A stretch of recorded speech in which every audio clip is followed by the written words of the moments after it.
கொஞ்சம் அலர்ட் கொஞ்சம் கம்மியாச்சு. ஸோ பேரலலா நான் வந்து I am coordinated with different team.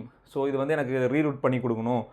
Power கேபிள reroute பண்ணணும், டேட்டா கேபிள ரீரூட் பண்ணணும். ஸோ தவறுதலா வந்து ஆஸ் பெர் டிசைன் படி இல்ல அப்படின்னு சொல்லிட்டு அவங்கள்ட்ட வந்து பேசிட்டு, அது வந்து அதர் எண்ட்ல போயிட்டுருக்கு. ஸோ நான் டெம்பரேச்சர் கொஞ்சம் டவுன் பண்ணிட்டேன். ஸோ இன்னும் வந்து அடுத்தது நான் என்ன பண்ணேன் அப்படின்னா, லோட் ரீடிஸ்ட்ரிபியூஷன். ஸோ நான் வந்து ஐடி டீமோட ஹெல்ப் எடுத்துட்டு, அந்த பர்ட்டிகுலர் சர்வர்ல, அந்த பர்ட்டிகுலர் ரேக்ல என்னென்ன அப்ளிகேஷன்லாம் இருக்கோ அவங்கள்ட்ட ஏன்னா ஒரு ரேக்ல இவ்வளோ தான் லோடு இருக்கணும்னு ஒண்ணு இருக்கும். இவ்வளோ அப்ளிகேஷன் ரன் பண்ணலாம்னு இருக்கும். அதில வந்து லெஸ்ஸாவும் பண்ணலாம், ஹையாவும் பண்ணலாம், ஃபுல் கெப்பாசிட்டியும் பண்ணலாம்.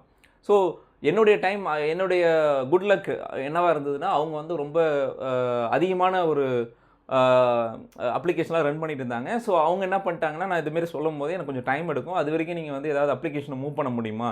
இல்ல வேற ஏதாவது இந்த சர்வர்ல இருக்கிற லோடெல்லாம் ட்ரான்ஸ்ஃபர் பண்ணி பக்கத்துல இருக்கிற சர்வர் அவங்களுக்கு ஏன்னா அவங்க ஃபுல்லாவே ஒரு பாட் ஃபுல்லாவே